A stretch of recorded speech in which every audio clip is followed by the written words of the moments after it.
الحمد لله رب العالمين والصلاة والسلام على سيد المرسلين اما بعد اعوذ باللہ من الشیطان الرجیم بسم اللہ الرحمن الرحیم۔ دوستو، اللہ تبارک و تعالی نے قرآن مجید فرقان حمید کی سورۃ الحجرات میں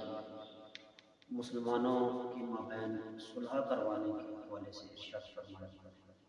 آئیے اس کے بارے میں سنتے ہیں۔ پیارے مصطفیٰ صلی اللہ علیہ وسلم کی اعلیٰ سنت اور اعلیٰ درجے کی عبادت میں سے ایک یہ بھی تھا کہ پیارے مصطفیٰ صلی اللہ علیہ وسلم صلح فرمایا کرتے تھے، صلح کروایا کرتے تھے۔ قرآن مجید فرقان حمید میں اور بکثرت احادیث مبارکہ میں صلح کے بارے میں بہت سے ارشادات ملتے ہیں۔ اللہ تبارک و تعالیٰ نے سورۃ النساء کی آیت نمبر 128 میں ارشاد فرمایا، ترجمہ کنز الایمان، اور اگر کسی عورت کو اپنے شوہر کی زیادتی یا بے رغبتی کا اندیشہ ہو ان پر کوئی حرج نہیں، آپس میں صلح کر لیں اور صلح بہتر ہے۔ اسی طرح قرآن مجید فرقان حمید کی سورۃ الانفال کی پہلی آیت میں اللہ تبارک و تعالیٰ نے ارشاد فرمایا، اے محبوب، تم سے اموال غنیمت کے بارے میں پوچھتے ہیں، تم فرماؤ غنیمت کے مالوں کے مالک اللہ اور رسول ہیں، تو اللہ سے ڈرتے رہو اور آپس میں صلح سے رہو۔ اسی طرح اللہ تبارک و تعالیٰ سورۃ النساء کی آیت نمبر 114 میں ارشاد فرماتا ہے، ان کے اکثر خفیہ مشوروں میں کوئی بھلائی نہیں مگر ان لوگوں کے مشورے میں جو صدقے کا یا نیکی کا یا لوگوں میں باہم صلح کروانے کا مشورہ کرتے، اور جو اللہ کی رضا مندی تلاش کرنے کے لیے یہ کام کرتا ہے اسے عنقریب ہم بڑا ثواب عطا فرمائیں گے۔ حضرت ابو درداء رضی اللہ عنہ سے روایت ہے، رسول کریم صلی اللہ تعالی علیہ وسلم نے ارشاد فرمایا، کیا میں تمہیں ایسا کام نہ بتاؤں دو درجے میں روزے، نماز اور زکوٰۃ سے بھی افضل ہے؟ صحابہ کرام علیہ رضوان نے عرض کیا، یا رسول اللہ صلی اللہ تعالی علیہ وسلم،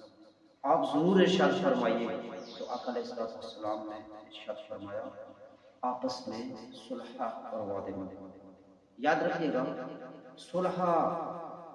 کرواتے وقت اس چیز کو مد نظر رکھنا ہوتا ہے کہ آپ حلال کاموں میں جو ہے صلح کروا دیں، نہ کہ حرام کاموں میں۔ بعض اوقات جہالت کی وجہ سے لوگ حرام کاموں میں بھی صلح کروا رہتے ہیں، اس میں اللہ اور اس کے رسول کی نافرمانی ہو رہی ہوتی ہے۔ جیسے کہ ایک عورت کو 3 طلاقیں ہو جانے کے باوجود شوہر اور بیوی سے یہ کہتے ہیں کہ کوئی بات نہیں، تم سے جو غلطی ہوئی ہے اللہ تبارک و تعالیٰ اسے معاف فرما دے گا، اس لیے تم آپس میں صلح کر لو۔ حالانکہ 3 طلاقوں کے بعد وہ عورت اللہ تعالیٰ اور رسول صلی اللہ علیہ وسلم کے احکام کے مطابق اب اپنے شوہر پر حرام ہو چکی، اور صرف صلح کرا لینے سے یہ حرام حلال نہیں ہو سکتا، اور ان کی یہ صلح کروانا حرام کو حلال کرنے کی کوشش کرنا ہے، جو کہ ہرگز جائز نہیں۔ دوستو، اللہ تبارک و تعالیٰ کی پیارے محبوب علیہ السلام کی بہت پیاری ایک حدیث مبارکہ سیدنا انس رضی اللہ تعالیٰ عنہ سے بیان کی جاتی ہے۔ آپ فرماتے ہیں کہ پیارے مصطفیٰ صلی اللہ علیہ وسلم نے ارشاد فرمایا، اپنے بھائی کی مدد کرو، خواہ وہ ظالم ہو یا مظلوم۔ کسی نے عرض کی، یا رسول اللہ صلی اللہ علیہ وسلم، اگر وہ مظلوم ہو تو مدد کروں گا، لیکن ظالم ہو تو پھر کیسے مدد کروں؟ ارشاد فرمایا، اس کو ظلم کرنے سے روک دے، یہی اس کی مدد کرنا ہے۔ یعنی کہ ایک ظالم جو ہے وہ کسی پر ظلم کر رہا ہے اور آپ اس بندے کو ظلم کرنے سے روکتے ہیں تو یہ اس ظالم کی مدد ہے۔ اسی طرح مولانا مرتضیٰ شیخ خدا کرم اللہ تعالیٰ وجہ غریب سے روایت ہے، رسول اللہ صلی اللہ علیہ وسلم نے ارشاد فرمایا، مظلوم کی بد دعا سے بچو، وہ اللہ تعالیٰ سے اپنا حق مانگتا ہے اور اللہ تعالیٰ کسی حق والے کا حق اس سے نہیں روکتا۔ سیدنا ابو ہریرہ رضی اللہ عنہ سے روایت ہے، نبی کریم صلی اللہ علیہ وسلم نے ارشاد فرمایا، جس کا اپنے مسلمان بھائی پر اس کی آبرو یا کسی اور چیز کا کوئی ظلم ہو تو وہ آج ہی اس سے معافی لے لے، اس سے پہلے کہ وہ دن آ جائے جب اس کے پاس نہ دینار ہو نہ درہم۔ اس دن اگر اس ظالم کے پاس نیک عمل ہوئی تو ظلم کے مطابق اس سے چھین لیے جائیں گے، اور اگر اس کے پاس نیکیاں نہ ہوں گی تو اس مظلوم کے گناہ لے کر اس پر ڈال دیے جائیں گے۔ پتہ چلا کہ آج حقوق العباد کو ہم بس سے کچھ ڈالتے ہیں، مگر حقیقت میں آج اگر کسی کی حق تلفی کی جاتی ہے، ظلم کیا جاتا ہے، تو بہتر یہ ہے کہ اس دنیا کے اندر معاف کروا دیں، ورنہ آخرت میں یہ حساب دینا بہت مہنگا پڑے گا۔ سیدنا انس رضی اللہ تعالیٰ عنہ سے روایت ہے، رسول اللہ صلی اللہ تعالیٰ علیہ وسلم نے ارشاد فرمایا، جو کسی مظلوم کی فریاد رسی کرے اللہ تعالیٰ اس کے لیے 73 مغفرت لکھ دیتا ہے، ان میں سے ایک سے اس کے تمام کاموں کی درستی ہو جائے گی، اور 72 سے قیامت کے دن سے درجے بلند ہو جائے گی۔ دیکھیں ایک مظلوم کی فریاد رسی کرنے کا کتنا زیادہ جہاد، کتنا زیادہ ثواب ہے۔ عبداللہ بن عمر رضی اللہ عنہ سے روایت ہے، رسول اللہ صلی اللہ علیہ وسلم نے ارشاد فرمایا،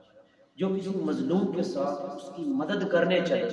تو اللہ تعالیٰ اسے اس دن ثابت قدمی عطا فرمائے گا جس دن قدم پھسل رہی ہے، یعنی کہ وہ دن جب حساب کتاب کا بڑے بڑے بادشاہ اللہ تبارک و تعالیٰ کی بارگاہ میں تھر تھر کانپنے لگے کہ آج اللہ تبارک و تعالیٰ نے حق کا فیصلہ فرمانا ہے۔ یہ وہ دن ہوگا کہ جس دن ماں اپنی بیٹی کے لیے لڑے گی، بیٹا اپنے باپ کا، بھائی بھائی کا واقعہ، بھائی بہن بھائی، عزیز و اقربا دوست احباب رشتہ سب چھوڑ جائے۔ تو دوستو اگر آج دنیا میں کہیں موقع ملے ہمیں کہ کوئی مظلوم ہے تو اس کی مدد کی جائے، ظالم سے جان چھڑائی جائے، اور اگر کوئی ایسا ظالم ہے کہ ظلم کر رہا ہے اور ہمارے اختیار میں ہے کہ ہم اسے روک سکتے ہیں تو ہمیں ضرور اس ظالم کی بھی مدد کرنی چاہیے۔ اور اس ظالم کی مدد کیا ہے؟ جیسے میں نے عرض کیا کہ پیارے مصطفیٰ صلی اللہ علیہ وسلم نے ارشاد فرمایا کہ اس ظالم کو ظلم سے باز رکھنا، یعنی کسی پر ظلم نہ کرنے دینا بھی اس ظالم کی مدد ہے۔ اللہ تبارک و تعالیٰ سے دعا ہے